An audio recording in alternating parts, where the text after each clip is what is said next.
मनोविकार, व्यसनमुक्ती, लैंगिक समस्या यावर तज्ज्ञ डॉक्टरांकडून खात्रीशीर उपचार. Mind care hospital for mental and sexual health. Ratnagiri, Chiplun, Khed, Lanja, Rajapur आणि नवी मुंबई इथे सेवा उपलब्ध. संपर्क 830 878 4422.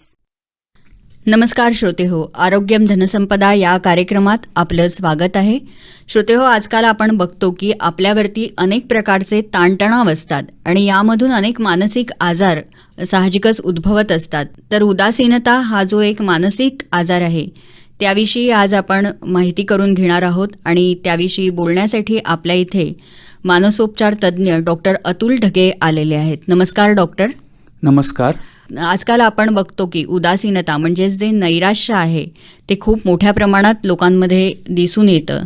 तर हे नैराश्य म्हणजे नेमकं काय? कारण याविषयीच लोकांच्या मनामध्ये अनेक शंका आहेत. नैराश्य आणि नैराश्याचा आजार याच्यामध्ये खूप मोठा फरक आहे, हे आपल्याला समजून घेणं खूप गरजेचं आहे. नक्कीच. ॲक्च्युली नैराश्य ही एक सर्वसाधारण भावना आहे, उदासीनता ही सर्वसाधारण भावना आहे. ज्यावेळी आपल्या आयुष्यात काही छोटी मोठी दुःखद घटना घडते त्यावेळी आपल्याला थोडंसं निराश वाटतं, उदास वाटतं, चिडचिड होते.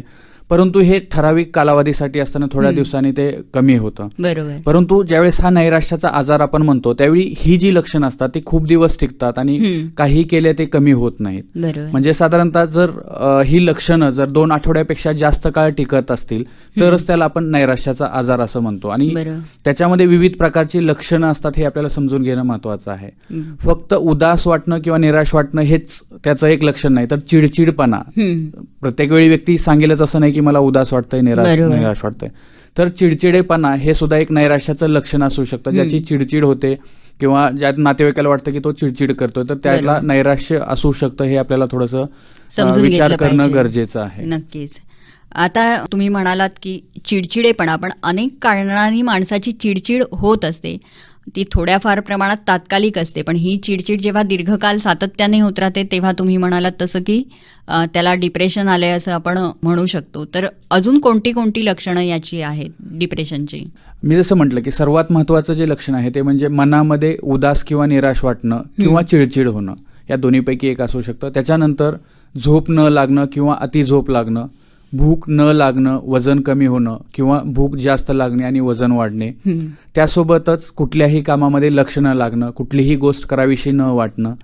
ज्या गोष्टीमध्ये सुरुवातीला इंटरेस्ट होता, उदाहरणार्थ टीव्ही बघणे असेल, मूव्ही बघणे असेल किंवा मॅच बघणं असेल किंवा वाचणे असेल, पेंटिंग करणं असेल, तर या गोष्टीमधला हळूहळू इंटरेस्ट कमी व्हायला लागतो आणि काही केल्या माणसाला ते नंतर करावंसं वाटत नाही. किंवा जे रेग्युलर वर्क असतं, घरकाम असतं, तर त्या घरकामाबद्दल किंवा ऑफिस कामाबद्दल थोडंसं त्याच्यामध्ये इंटरेस्ट कमी होतो आणि फक्त करायचं म्हणून ती व्यक्ती ती गोष्ट करायला लागते.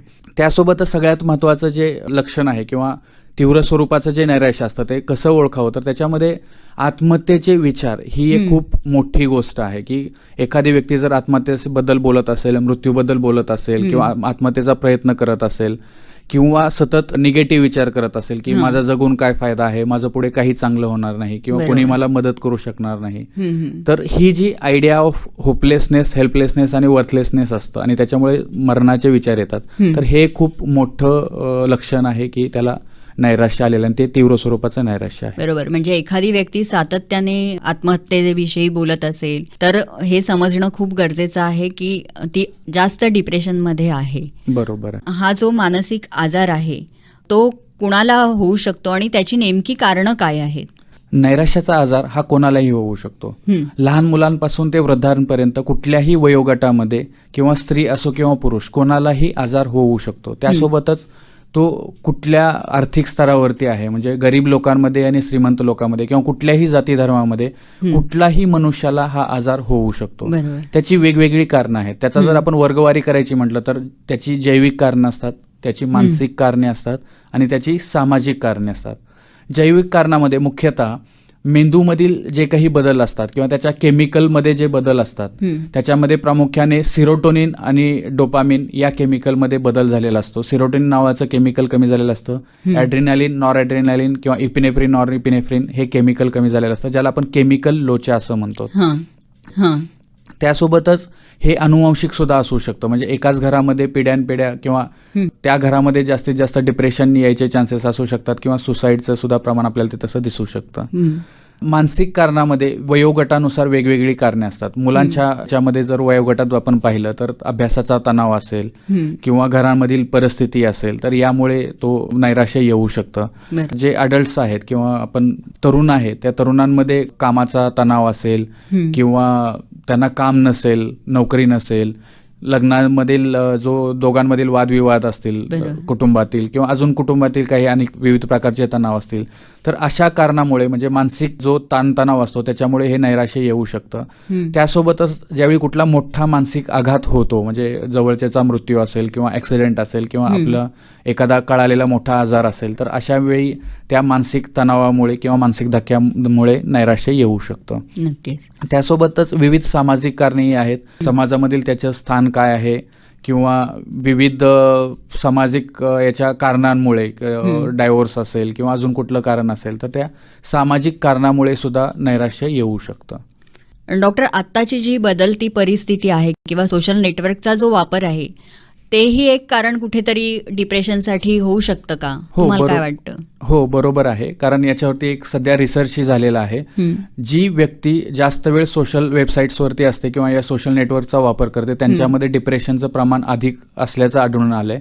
आणि ते म्हणजे सोशल नेटवर्कच्या साईटच्या वापरामुळे हे डिप्रेशन येऊ शकतं किंवा डिप्रेशन असणाऱ्यांमध्ये सोशल नेटवर्किंगचा साईटचा जास्त वापर केला जातो. कारण त्याच्यामध्ये जे आहे आपण हे व्हर्च्युअल जगामध्ये जगत असतो आणि आपल्या भावना शेअर करण्यासाठी तिथं कोणी नसतं. आपण फक्त एका बाजूने ती भावना शेअर केली जाते. तिथे ऐकण्यासाठी किंवा काही समजून सांगण्यासाठी किंवा ते समजून घेण्यासाठी व्यक्ती बऱ्याच वेळी उपलब्ध नसते. तरी याचे काही परिणाम त्या व्यक्तीवरती होतात का? आणि या व्यक्तीला नैराश्यातून बाहेर काढण्यासाठी कुटुंबातील व्यक्तींनी काय केलं पाहिजे?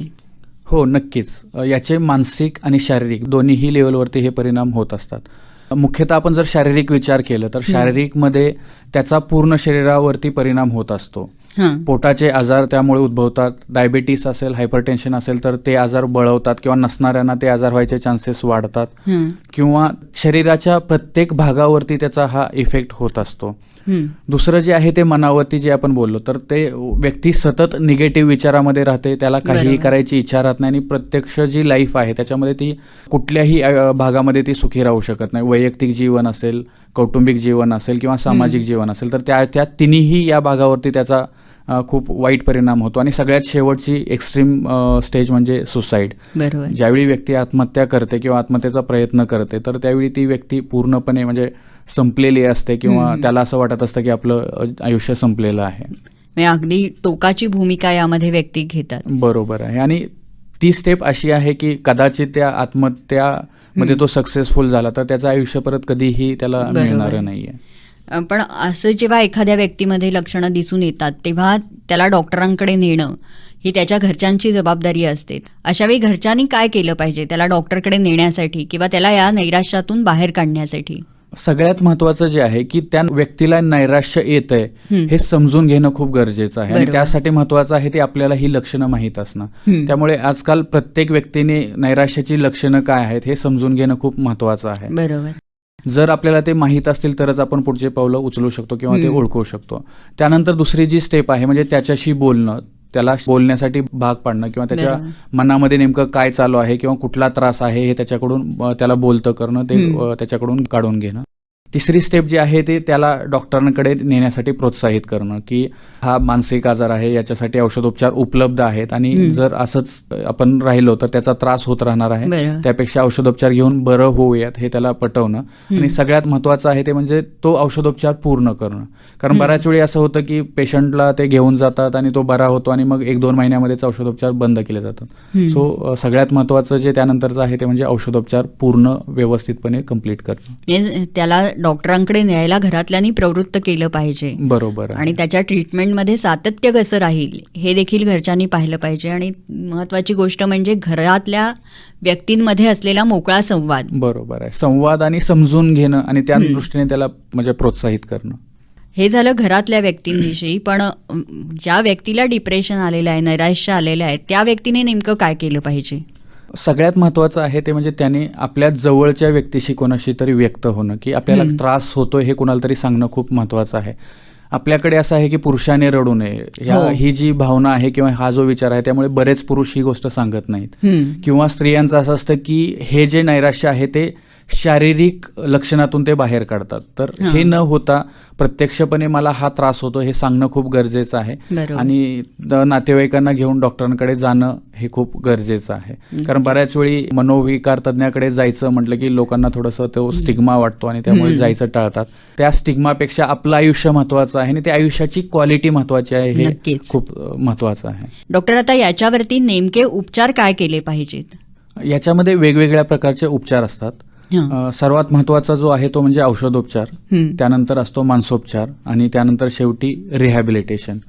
औषधोपचार हा खूप महत्वाचा घटक आहे, कारण आपण जसं बघितलं की याच्यामध्ये जैविक कारणंही मोठ्या प्रमाणावर असतात किंवा मानसिक आघातामुळे जैविक बदल किंवा मेंदूमधल्या केमिकलमध्ये बदल झालेला असतो. तर जे केमिकल कमी झालेले आहेत त्या केमिकलला आपल्याला नॉर्मल करणं गरजेचं असतं आणि त्यासाठी औषधोपचार घेणं गरजेचं असतं. आजकाल खूप चांगल्या प्रकारची अँटी डिप्रेसंट्स किंवा नैराश्यविरोधी औषधं आपल्याकडे उपलब्ध झालेली आहेत आणि त्याचा खूप चांगला फरक पडतो आणि 12 ते 15 दिवसामध्येच पेशंट यातून हळूहळू बाहेर यायला लागू शकतो.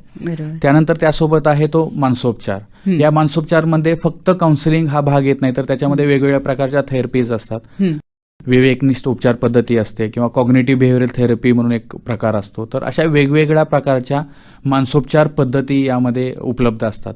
यामध्ये एक रामबाण उपाय आहे तो म्हणजे ECT, ज्याला मी म्हणतो इलेक्ट्रोकन्व्हल्सिव्ह थेरपी, किंवा आपण ज्याला लोकांमध्ये शॉक थेरपी या नावाने ते प्रचलित आहे. तर ही एक खूप चांगल्या पद्धतीची आणि रामबाण उपाय आहे. ज्यावेळी औषधोपचाराने फरक पडत नाही किंवा ज्यावेळी पेशंट सुसायडल असतो त्यावेळी ECT हा खूप चांगल्या प्रकारे काम करते आणि पेशंटचे हे विचार लगेचच 2 ट्रीटमेंटमध्ये ते कमी होऊ शकतात. आणि त्यानंतर शेवटची स्टेप आहे ते म्हणजे पुनर्वसन किंवा रिहॅबिलिटेशन. त्या व्यक्तीला कुठल्या कारणामुळे हे नैराश्य आलं आहे ते बघणं गरजेचं आहे आणि त्यासोबत ते कारण आपल्याला कसं दूर करता येईल किंवा त्याच्यावरती काय पर्यायी योजना आपल्याला राबवता येतील हे बघणं खूप गरजेचं आहे. फॉर एक्झाम्पल, कामाच्या जागी जर तणाव असेल तर तो तणाव कमी करण्यासाठी काय करता येऊ शकतं. नवरा बायकोमध्ये काही तणाव असेल किंवा काही कौटुंबिक तणाव असेल तर त्याला कसं हँडल करता येईल, ते कसं कमी करता येईल, याच्यासाठी प्रयत्न करता येईल आणि त्याला पुढे म्हणजे कामावरती जाण्यासाठी प्रवृत्त करणं आणि रेग्युलर लाईफ जगण्यासाठी प्रवृत्त करणं, यासाठी पुनर्वसन किंवा रिहॅबिलिटेशन हे खूप गरजेचं आहे. डॉक्टर, तुम्ही आत्ता म्हणालात की शॉक ट्रीटमेंट, तर या शॉक ट्रीटमेंट विषयी लोकांच्या मनामध्ये खूप गैरसमज आहे. शॉक ट्रीटमेंट एखाद्याला दिली म्हणजे तो वेडा असं समजलं जातं, तर त्याविषयी काय सांगाल? असं नक्कीच नाहीये. म्हणजे फक्त वेड्यांनाच शॉक ट्रीटमेंट दिली जाते हे खूप चुकीचं आहे किंवा चुकीचा समज आहे.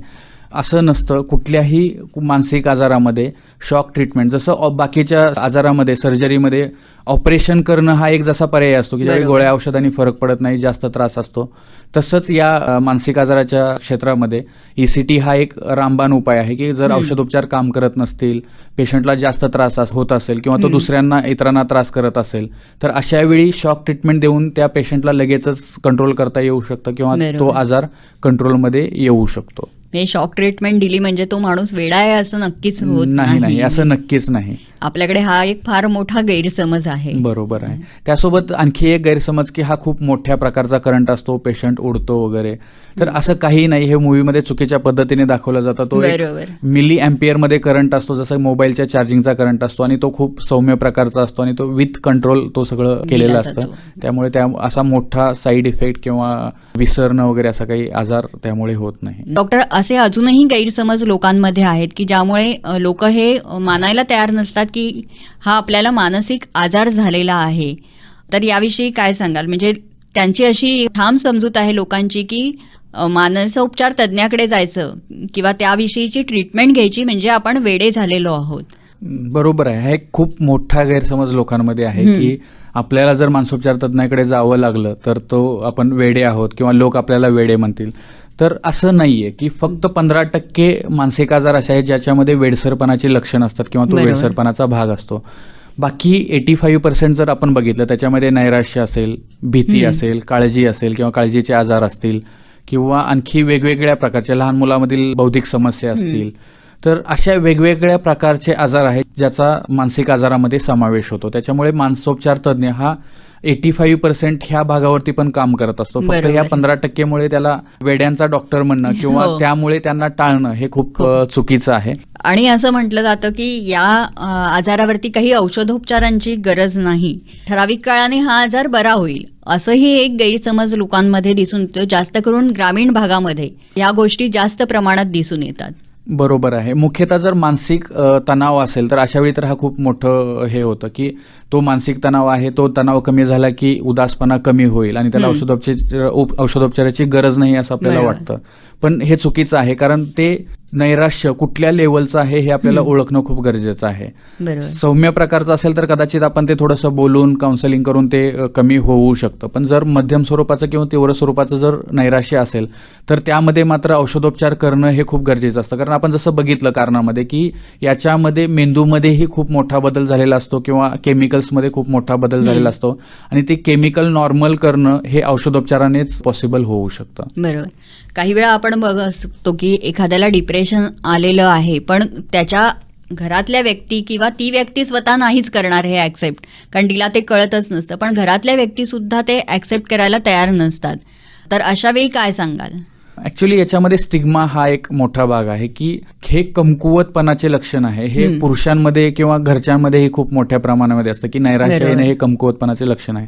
असं ऍक्च्युली नाहीये. उलट तुमचे हे विचार सगळ्यासमोर मांडणं हे स्ट्रॉंगपणाचं लक्षण आहे की मला नैराश्य येतंय हे ठामपणे म्हणता येणं खूप गरजेचं आहे. बरोबर. नैराश्य हा एक आजार आहे, जसं शारीरिक आजार असतात तसा हा मानसिक आजार आहे आणि ते कमकुवतपणामुळे वगैरे येत नाही, तर ठराविक परिस्थितीमुळे किंवा मनामध्ये मेंदूमध्ये झालेल्या बदलामुळे ते होत असतं. हे ऍक्सेप्ट करणं खूप गरजेचं खूप आहे. गरजेचं. काही वेळा लोकांचं कसं असतं, एक सामाजिक वलय असतं, त्यामुळे लोक ते ऍक्सेप्ट करायला तयार नसतात. आणि जसं आपण मगाशी म्हटलं तसं की नाही, मानसोपचार तज्ज्ञाकडे जायचं म्हणजे आपल्यात कुठेतरी काहीतरी कमी आहे, आपण एक रुग्ण आहोत मानसिक, हे लोकांमध्ये कुठेतरी त्याची ही होऊ नये अशी एक लोकांमध्ये भीती असते. बरोबर आहे. यासोबत आणखीही काही गैरसमज आहेत. म्हणजे डिप्रेशनच्या गोळ्या म्हणजे झोपेच्या गोळ्या हो, असतात. हाही हा एक खूप मोठा आहे. मोठा गैरसमज आहे. प्रत्यक्षात असं असतं की रुग्ण 10 दिवस 15 दिवस झोपलेला नसतो. ज्यावेळी आपण औषध गोळ्या देतो त्यावेळी ही जी झोपेची गरज आहे ते शरीर भरून बरोबर. काढायचा प्रयत्न करत असल्यामुळे सुरुवातीचे 7-8 दिवस कदाचित थोडीफार जास्त झोप लागू शकते किंवा हे मेंदूवरती परिणाम करणाऱ्या गोळ्या असल्यामुळे थोडंफार त्याचा सुरुवातीला तो झोप लागणं हा साईड इफेक्ट होऊ शकतो. बरोबर. त्यासोबत आणखी एक गैरसमज म्हणजे या गोळ्या कायमस्वरूपी घ्याव्या लागतात असं नसतं. जर व्यवस्थित उपचार घेतला तर पहिल्या 6-8 महिन्यामध्ये पहिल्या वेळी जर नैराश्य आलं तर 6-8 महिन्याचा उपचार जर व्यवस्थित केला तर परत हे नैराश्य येत नाही किंवा गोळ्या घ्याव्या लागू शकत नाही. किंवा दुसऱ्या वेळी जर झालं तर साधारणतः 2 वर्षाची ट्रीटमेंट ही चालते. परंतु जर तिसऱ्या वेळी जर नैराश्य आलं म्हणजे हे गोळ्या बंद करण्यामुळे तर युजली मग मात्र लाईफ लॉंग ट्रीटमेंट त्याला घ्यावी लागते. पण डॉक्टर, हे डिप्रेशन येऊ नये म्हणून नेमकी काय काळजी घेतली पाहिजे किंवा काय केलं पाहिजे? एकतर सगळ्यात महत्त्वाचं आहे ते म्हणजे आपले विचार व्यवस्थित ठेवणं. आता याच्यामध्ये खूप वेगवेगळ्या गोष्टीचा समावेश होतो. फक्त पॉझिटिव्ह थिंकिंग हाच भाग नाही आहे, तर त्याच्यामध्ये रियालिटीचं भान ठेवणं हे खूप बरोबर. महत्त्वाचं आहे की आपण काय करू शकतो, आपल्या कॅपॅसिटीज काय आहेत. तर हे सगळं ओळखता येणं खूप गरजेचं आहे आणि त्याप्रमाणे आपलं गोल सेटिंग करणं खूप गरजेचं आहे. किंवा जर आपल्याला त्यामध्येही त्या परिस्थितीमध्ये आपल्याला यश मिळवायचं असेल तर मग त्याच्यामध्ये टाईम मॅनेजमेंट करायला शिकणं, स्ट्रेस मॅनेजमेंट करायला शिकणं, ह्या सगळ्या गोष्टी करायला चालू करणं खूप गरजेचं आहे. कारण ऐनवेळी म्हणजे आपण जसं म्हणतो की तहान लागल्यावर विहीर खोदता येत नाही, खरंय. तर तसंच हे आहे की ऐनवेळी आपल्याला डिप्रेशन आलं म्हणजे आपण काही ठराविक गोष्टी केल्याने डिप्रेशन कमी होईल असं नाहीये. बरोबर. तर नैराश्य येऊ नये म्हणून हे सुरुवातीपासूनच ही सर्व काळजी घेणं खूप गरजेचं आहे. त्यासोबत एक महत्त्वाची गोष्ट आहे ते म्हणजे आपण काय बोलतो, कसं बोलतो हे खूप महत्त्वाचं आहे. आपण लोकांबद्दल काय विचार करतो हे खूप महत्त्वाचं आहे. बरं, आजकाल बऱ्याच ठिकाणी जेलसी हा जो भाग आहे तो खूप मोठा आहे दिसून येतो. किंवा मग त्याच्याकडे हे आहे माझ्याकडे ते नाही, ही कमीपणाची भावना आहे. बरोबर. तर ह्या अशा प्रकारच्या विचारांमुळे जो एक तणाव मनावरती कंटिन्यू येत राहतो त्याच्यामुळे हे असं काहीतरी एक मोठा मानसिक आघात झाला की मग त्यावेळी मात्र आपण ते विखुरले जातो आणि मग नैराश्याचा आजार बरोबर. होऊ शकतो. त्यासोबत दुसरी जी महत्त्वाची गोष्ट आहे ती म्हणजे आपल्या शरीराची व्यवस्थित काळजी घेणं. आपली झोप, आपली भूक आणि व्यायाम ह्या 3 गोष्टी खूप महत्त्वाच्या आहेत. कमीत कमी 7 तासाची झोप ही प्रत्येकाने घ्यायला हवी, ती कंटिन्युअस असायला हवी. बरोबर. जेवण हे आपण ज्याला बॅलन्स डाएट म्हणतो, म्हणजे सर्व प्रकारच्या खनिजांचा किंवा जे तत्व आहे त्याचा समावेश, म्हणजे प्रोटीन्स असतील, फॅट्स असतील, बरोबर. कार्बोहायड्रेट, ह्या सर्व प्रकारचा आहारामध्ये बॅलन्स ठेवणं खूप महत्वाचं आहे.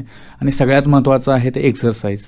कुठल्याही प्रकारचा एक्सरसाइज आपल्याला मदत करू शकते. जॉगिंग असेल, योगासन असेल, एक ठराविक प्रकारचं एक्सरसाइजच केलं पाहिजे किंवा योगासनच करायला पाहिजे असं काही नाही. तुम्हाला जो कुठला प्रकार आवडेल व्यायामाचा तो प्रकार करणं किंवा ते डेली करणं हे खूप गरजेचं आहे. बरोबर. डॉक्टर, आता तुम्ही म्हणालात की जेलसी, मला वाटतं ही सगळ्याच स्तरांवरती दिसून येते किंवा आत्ताची जी स्पर्धा आहे आणि मुलांमध्ये या स्पर्धेचा ताण जास्त दिसून येतो, तर अशावेळी मुलांनी कसं वागलं पाहिजे?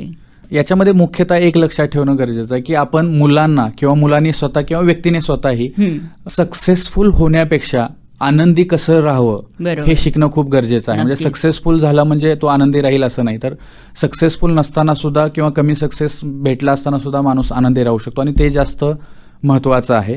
आणि मी जसं म्हटलं की आपल्याकडे काही नाहीये याबद्दल लोक खूप विचार करतात की माझ्याकडे हो. हे नाहीये, माझ्याकडे ते नाहीये, दुसऱ्याशी आहे सतत तुलना करतात आणि माझ्याकडे काय आहे ते आपण चेरिश करायला विसरतो. छोट्या बरोबर छोट्या आहे. गोष्टी आपण त्यामध्ये विसरून जातो. तर मला एक मंगेश पाडगावकरांची खूप म्हणजे एक कवितेतला एक 4 ओळी मला आठवत आहेत. सांगा कसं जगायचं, कणत कणत की गाणं म्हणत, तुम्हीच बरोबर. ठरवा.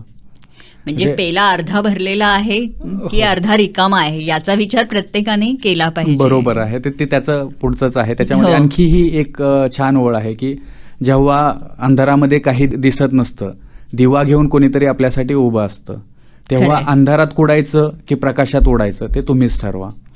याच्यामध्ये खूप चांगली त्यांनी हे केलेलं आहे की आपल्याकडे बऱ्याचशा गोष्टी निगेटिव्ह असणार आहेत, परंतु त्या निगेटिव्ह गोष्टीकडे न बघता आपण पॉझिटिव्ह गोष्टीकडे बघणं खूप गरजेचं आहे. निगेटिव्ह गोष्टींना मॅनेज करत करत लाईफ पुढे नेणं खूप गरजेचं आहे. नक्कीच, खूप चांगला विचार तुम्ही मांडलेला आहे. तर श्रोते हो, मानसिक आजार जो आहे, उदासीनता, तो येऊ नये असं आपल्याला वाटत असेल तर नक्कीच आपली काळजी आपण घ्यायची आहे. आणि आत्ताच डॉक्टर म्हणाले तसं सकारात्मक विचार करायला पहिल्यांदा शिकलं पाहिजे, तर हे डिप्रेशन तुमच्यापासून नक्कीच लांब राहील.